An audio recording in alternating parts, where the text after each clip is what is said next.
നിങ്ങളുടെ പ്രണയത്തെ കുറിച്ചൊന്നും ഇവിടെ നാട്ടിൽ അതായത് റൂമേഴ്സ് അല്ലാതെ റിയൽ ആയിട്ട് ഒരു സാധനം കിട്ടാനില്ല, ഒരു മെറ്റീരിയൽ കിട്ടാനില്ല. ഞാൻ തപ്പി നോക്കിയപ്പോ റിയൽ ആയിട്ടുള്ള ഒരു മെറ്റീരിയലും ഇല്ല. ഇത്രയേറെ ഗ്ലാമറസ് ആയിട്ടുള്ള ഒരു മനുഷ്യൻ, ഇത്രയേറെ ഇങ്ങനെ നിൽക്കുന്ന ആള്, നമ്മളിപ്പോ തമാശക്ക് പറയുകയാണെങ്കിൽ വിജൃംഭിച്ച് നിൽക്കുന്ന ഒരാളാണ്. അങ്ങനെ ഒരാൾക്ക് ഈ പ്രണയത്തെ എങ്ങനെ ഇത്രയും മറച്ചു വെക്കാൻ കഴിയുന്നത്? ജീവിതത്തിൽ നല്ല പ്രണയങ്ങളൊക്കെ ഉണ്ടായിട്ടുണ്ട്, ഭയങ്കരമായിട്ടുള്ള പ്രണയങ്ങളൊക്കെ ഉണ്ടായിട്ടുണ്ട്. എനിക്ക് പ്രണയമേ ജീവിതത്തിൽ തോന്നിയിട്ടില്ല എന്ന് പറഞ്ഞു കഴിഞ്ഞാൽ ഈ നാട്ടിൽ ഈ ക്യാമറ പോലും വിശ്വസിക്കുമെന്ന് എനിക്ക് തോന്നുന്നില്ല. ക്യാമറ പോലും പൊട്ടിത്തെറിക്കും. അതുകൊണ്ട് ഞാൻ അങ്ങനെ ഒരു കടുക്കുകയും ചെയ്യുന്നില്ല. വളരെ ഇന്റൻസ് ആയിട്ടുള്ള പ്രണയങ്ങൾ ഉണ്ടായിട്ടുണ്ട്. ലൈഫിന്റെ പാർട്ടാണല്ലോ അതൊക്കെ. അതുപോലെ ഈ ഡൽഹി കോളേജ് കാലഘട്ടം എന്ന് പറയുന്നത് അത് കുറച്ചുകൂടെ നമുക്കൊരു വിഷനാണ്. ഒന്നാമത് കേരളത്തിൽ ജനിച്ചു വളർന്ന നമ്മളെ സംബന്ധിച്ചിടത്തോളം കുറച്ചുകൂടെ ബ്രോഡായിട്ടുള്ളൊരു സിറ്റുവേഷനിലേക്ക് നമ്മൾ എത്തിപ്പെടുകയാണ്. അവിടെ കുറച്ചുകൂടെ നമ്മൾ വളരും, അതേപോലെ തന്നെ കുറച്ചുകൂടെ സ്വാതന്ത്ര്യം കിട്ടും. ആ കാലഘട്ടത്തേക്ക് നമ്മൾ എങ്ങനെയാണ് ഉപയോഗിച്ചത് എന്നുള്ളതാണ്. ഡൽഹി പഠനം ഭയങ്കര, അതായത് നമ്മളിവിടെ വിദ്യാർത്ഥി രാഷ്ട്രീയമൊക്കെ കളിച്ച് ഗ്രാജുവേഷൻ കഴിഞ്ഞിട്ട് തെറ്റല്ലാത്തൊരു അക്കാദമിക് പശ്ചാത്തലവുമായിട്ടാണ് ഗ്രാജുവേഷൻ കഴിഞ്ഞിട്ട് ഡൽഹി യൂണിവേഴ്സിറ്റിയുടെ എൻട്രൻസ് ചെയ്തിട്ട് പോകുന്നത്. അപ്പോൾ സെയിൻറ്റ് സ്റ്റീഫൻസിൽ പഠിക്കാൻ പോകുന്നു. അപ്പോൾ അത് നമ്മുടെ സ്വപ്ന ക്യാമ്പസാണ് സ്റ്റീഫൻസ്. യൂണിവേഴ്സിറ്റിയിലെ മികച്ച മാർക്കുകളൊന്ന് കാലഘട്ടത്തിൽ നമുക്കുണ്ട്. അതൊരു പൊങ്ങച്ചായിട്ട് പറഞ്ഞതല്ല, ഉണ്ട്. അപ്പം അന്ന് നമുക്കതൊരു പൊങ്ങച്ചായിട്ടൊക്കെ തോന്നിയിരുന്നു. നമ്മളിങ്ങനെ നല്ല മാർഗ്ഗമാണല്ലോ എന്നൊക്കെ ഉള്ളൊരു പൊങ്ങച്ചവുമായിട്ട് അവിടെ ചെന്ന് കഴിഞ്ഞപ്പോൾ നമ്മളിങ്ങനെ ഇരിക്കുമ്പം നമ്മളൊന്നുമേ അല്ല എന്ന് ബോധ്യപ്പെടാനായിട്ട് ഡൽഹി യൂണിവേഴ്സിറ്റി, പ്രത്യേകിച്ച് സ്റ്റീഫൻസിലൊക്കെ ഒരു പഠനം ഭയങ്കരമായിട്ട് സഹായിച്ചിട്ടുണ്ട്. കാരണം പല യൂണിവേഴ്സിറ്റി ടോപ്പേഴ്സാണ് അവിടെ വന്നിരിക്കുന്നവരെല്ലാവരും തന്നെ യൂണിവേഴ്സിറ്റി ടോപ്പേഴ്സാണ്. അപ്പോൾ അവരുടെ ഒന്നും മുന്നിൽ നമ്മളൊന്നും അല്ല എന്നുള്ളൊരു തോന്നൽ ഉണ്ടാകാനായിട്ട് ഭയങ്കരമായിട്ട് സഹായിച്ചിട്ടുണ്ട്. പിന്നെ കുറേ നല്ല അധ്യാപകരുണ്ടായിട്ടുണ്ട്. പിന്നെ എൻ്റെ സബ്ജക്റ്റ് ഹിസ്റ്ററിയാണ്. കുറച്ചുകൂടെ ഒരു ഹിസ്റ്ററിയെ സീരിയസ് ആയിട്ട് എടുക്കാൻ, ഒരു മുഴുവൻ സമയ പൊതുപ്രവർത്തകനായിരുന്നില്ലായിരുന്നുവെങ്കിൽ എന്തായിരുന്നു ആഗ്രഹം എന്ന് ചോദിച്ചു കഴിഞ്ഞാൽ ഒരു ചരിത്രകാരനായ ഹിസ്റ്റോറിയനായിട്ട് തന്നെ ഉള്ളൊരു അധ്യാപകൻ, ഒരു കോളേജ് അധ്യാപകനാകാൻ തന്നെ ആഗ്രഹിച്ച ആ വഴിയിലൂടെ തന്നെയായിരുന്നു ഞാൻ പ്ലാൻ ചെയ്ത് പോയിക്കൊണ്ടിരുന്നത്.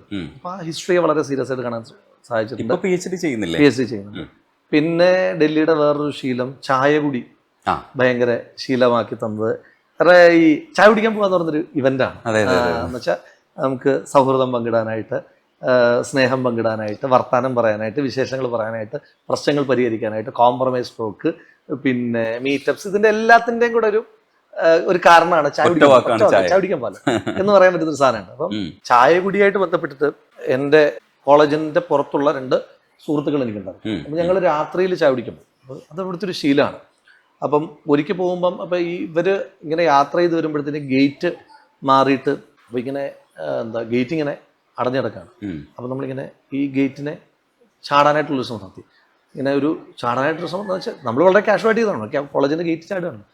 അപ്പോൾ ഞാൻ നോക്കുമ്പം എല്ലാ സൈഡിൽ നിന്നും, അപ്പോൾ ഞാൻ അങ്ങോട്ട് ചെന്നിട്ടേ ഉള്ളൂ, എല്ലാ സൈഡിൽ നിന്നും പട്ടാളക്കാർ തൂക്കുമായിട്ട് വന്നിട്ട് ഇങ്ങനെ തൂക്കും പിടിച്ചുകൊണ്ടിരിക്കുന്നു. അപ്പം ഞാൻ സത്യത്തിൽ ഭയങ്കരമായിട്ട് ഭയന്നുപോയി. എന്താ സംഭവിക്കാൻ പോകുന്നത് അറിയത്തില്ല. ഒന്ന് ഈ തൂക്കൊക്കെ കണ്ടിട്ട് വായിൽ നിന്ന് വർത്താനം വരുന്നില്ല. അപ്പം ആകെ ഇങ്ങനെ വിറങ്ങലിച്ച് തോക്കൊക്കെയാണല്ലോ, ബാക്കിയൊന്നും അല്ലല്ലോ, എന്താ സംഭവിക്കുന്നത് എനിക്ക് മനസ്സിലാകുന്നില്ല. അപ്പോഴാണ് മനസ്സിലാകുന്നത് ഞങ്ങളുടെ പ്രൊഫസറാണ് ഉപീന്ദർ കൗർ. ഉപീന്ദർ കൗർ മൻമോഹൻ സിംഗിന്റെ മകളാണ്. അപ്പം മൻമോഹൻ സിംഗ് ഇന്ത്യയുടെ പ്രൈം മിനിസ്റ്ററാണ്. അപ്പം ഉപീന്ദർ കൗറിന്റെ ഒരു പെരുമാറ്റവും അവരുടെ അധ്യാപനവും ഒന്നും കണ്ടു കഴിഞ്ഞാൽ പ്രധാനമന്ത്രിയുടെ മകളാണെന്നുള്ള ഒരു ഭാവമോ ഒരു തോന്നലോ നമുക്കില്ല. അപ്പൊ ഈ പ്രധാനമന്ത്രിയുടെ മകൾക്ക് സുരക്ഷയുണ്ട്. അപ്പം ഇവരുടെ വീടിനോട് ചേർന്നിട്ടുള്ള സ്ഥലത്തൂടെയാണ് ഈ പോകുന്നത്. അപ്പൊ ഇവരെന്തോ ട്രസ്പാസേഴ്സ് ആണെന്ന് എഴുതിയിട്ടാണ് ഇവര് സെക്യൂരിറ്റി ഗാർഡ്സ് അലർട്ടായിട്ട് ചാടി വീണത്. എൻ്റെ എന്തൊരു ഭാഗ്യത്തിന് വെടിവെച്ചിട്ടില്ല എന്നുള്ളതില്ല. അപ്പം പിന്നെ ഇങ്ങനെ കാർഡൊക്കെ കാണിച്ചു. ജീവിതത്തിൽ ഏറ്റവും ഭയന്നൊരു നിമിഷം. അതെന്താ ചെയ്യേണ്ടതെന്ന് അറിയില്ല. നമ്മൾ ഒട്ടും ഇങ്ങനൊരു കാര്യം പ്രതീക്ഷിക്കുന്നില്ല. ചായ കുടിക്കാൻ മതിരിയാടുമ്പോഴത്തേക്കിന് പട്ടാളക്കാർ തോക്കുമായിട്ട് വളയുമെന്ന് നമ്മൾ വിചാരിക്കുന്നില്ല. അങ്ങനെ അത്തരം എക്സ്പീരിയൻസുകളൊക്കെ ഉണ്ടായിട്ടുണ്ട്. ഇപ്പോൾ ഓർക്കുമ്പോൾ രസമാണ്. അന്ന് ഭയങ്കരമായിട്ട് പേടിച്ചു എന്ന് പറഞ്ഞാൽ ഭീകരമായി പേടിച്ചു. എന്താ സംഭവിക്കുന്നു, വാക്ക് വരുന്നില്ല, അങ്ങനത്തെ പ്രശ്നം ഉണ്ടായിരുന്നു. അപ്പം അങ്ങനെ ചായ കൂടി ഡൽഹി തൊട്ടുള്ളൊരു ശീലമാണ്. പിന്നെ ഡൽഹിയിൽ നിന്ന് കിട്ടിയ വേറൊരു ശീലം ഒരു ദുശീലമായിട്ട് ഉപേക്ഷിച്ചൊരു സാധനമാണ്. അത് ഡൽഹി ശീലങ്ങൾ ചോദിച്ചുകൊണ്ടാണ്. ഡൽഹി പഠിക്കാൻ പോയ കാലം തൊട്ട് ഈ വെള്ളത്തിന് പകരം കോള ചൂസ് ചെയ്യാനായിട്ടുള്ള ടെൻഡൻസി ഉണ്ടായിരുന്നു. അമിതമായി കോള കുടിക്കും. നിങ്ങൾ വിചാരിക്കുന്നതിനപ്പുറം. ഇപ്പം പറഞ്ഞാൽ ഞാൻ എണ്ണം പറയുന്നില്ല, എണ്ണം പറഞ്ഞത് ട്രോളായിട്ട് എൻ്റെ നെഞ്ചത്ത് തന്നെ വരും എന്നുള്ളത് കൊണ്ട് ഞാൻ എണ്ണം പറയാത്ത രീതിയിൽ കോള കുടിക്കും. അപ്പം ഒരു 2011 തൊട്ട് 2017 വരെ ഞാൻ കണ്ടിന്യൂസ് ആയിട്ട് കോള കൺസ്യൂം ചെയ്യുന്നു. അപ്പം 2017 എൻ്റെ ഒരു ഫ്രണ്ടിന് ഓസ്ട്രേലിയയിൽ പോകാൻ വേണ്ടിയിട്ടൊരു ഫുൾ ബോഡി ചെക്കപ്പ് ആവശ്യമായിട്ട് വന്നു. അപ്പോൾ എന്നെ കൂട്ടിന് ഞാനും കൂടെ പോവാണ്, നമ്മുടെ അടുത്ത സുഹൃത്താണ്. ഹോസ്പിറ്റലിൽ ചെന്ന് കഴിഞ്ഞ് കഴിഞ്ഞപ്പം ഇതൊരു ഫുൾ ഡേ പ്രക്രിയയാണ്. തിരുവനന്തപുരത്ത് ഒരു ഹോസ്പിറ്റലാണ് പോകുന്നത്. ഇതൊരു ഫുൾ ഡേ പ്രക്രിയ ആകുമ്പം നമ്മളും ഇതിന്റെ പാർട്ടാണല്ലോ. അപ്പോൾ അവൻ പറഞ്ഞു, എന്തായാലും ഇവിടെ വരെ വന്നതല്ലേ, ഇത് ഇത്രയും സമയം നീയും കൂടെ നിൽക്കണം, എന്നാ പിന്നെ ഇതങ്ങ് ചെയ്തേരെന്ന് പറഞ്ഞു. നമുക്ക് എന്താ ഇത് ചെയ്യേണ്ട കാര്യം എന്താ, നമുക്ക് കുഴപ്പമൊന്നുമില്ലല്ലോ എന്ന് പറഞ്ഞു. പിന്നെ എന്തായാലും ബോറടിച്ചിരിക്കുകയാണല്ലോ, എന്നാൽ പിന്നെ ആട്ടെ ഇവൻ ചെയ്യുന്നതല്ല നമ്മളും ചെയ്തു. നമുക്കൊരു അസുഖമൊന്നും പ്രത്യേകിച്ചില്ല. അപ്പോൾ ഇങ്ങനെ നോക്കി ഇതെല്ലാം കഴിഞ്ഞ് കഴിഞ്ഞിട്ട് ഈ ഹോൾ ബോഡി ചെക്കപ്പ് കഴിഞ്ഞിട്ട് ഡോക്ടർ കൺസൾട്ടേഷൻ ഉണ്ട്. അപ്പോൾ അവസാനത്തെപ്പോൾ ഡോക്ടർ വളരെ സീരിയസ് ആയിട്ട് ഇരിക്കുന്നു. അപ്പോൾ നമ്മൾ വളരെ കാഷ്വലായിട്ട് ചെല്ലുന്നു. അപ്പോൾ ചെല്ലുമ്പോൾ എന്നോട് ഡോക്ടർ ചോദിച്ചു, മദ്യപിക്കാറുണ്ടോ? ഞാൻ പറഞ്ഞില്ല, ഞാൻ മദ്യപിക്കില്ല. അല്ല, മദ്യപിക്കാറുണ്ടോ?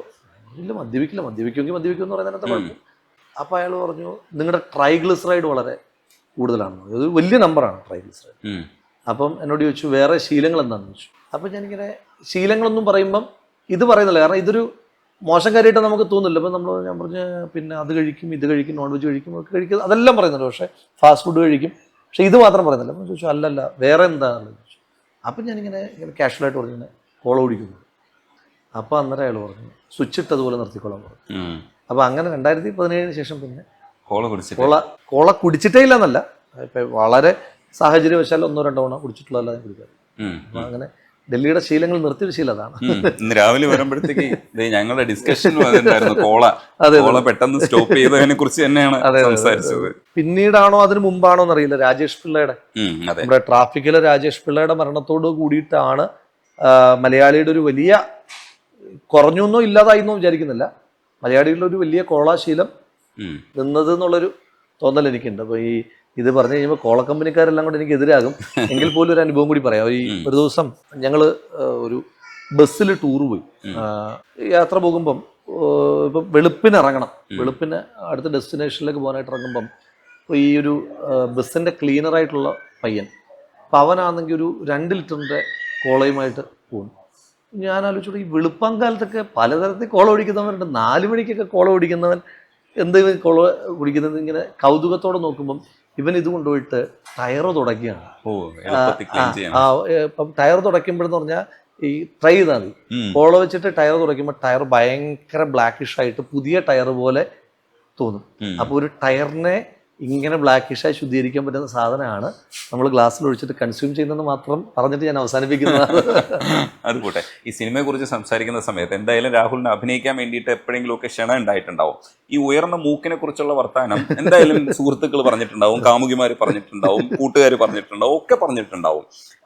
ഈ എപ്പോഴെങ്കിലുമൊക്കെ അങ്ങനെ ഒരു മോഹം മനസ്സിൽ വരികയോ അങ്ങനെ ട്രൈ ചെയ്യുകയൊക്കെ ചെയ്തിട്ടുണ്ടോ? എനിക്ക് സിനിമയിൽ ഓഫർ വന്നിട്ടുണ്ടെന്ന് പറഞ്ഞാൽ പിന്നെ ഞാൻ എയറിലായിരിക്കും. അപ്പൊ അതുകൊണ്ട് ഞാൻ ഓഫർ വന്നിട്ടുണ്ട്, പക്ഷെ ഞങ്ങൾ പറയില്ല, തുറന്നു പറയില്ല. അപ്പൊ അങ്ങനെ പറഞ്ഞാൽ ഞാൻ എയറിലായിരിക്കും എന്നുള്ളത് കൊണ്ട് അങ്ങനെ പറയുന്നില്ല, അതിനെ വേറെ രീതി പ്രസന്റ് ചെയ്യും.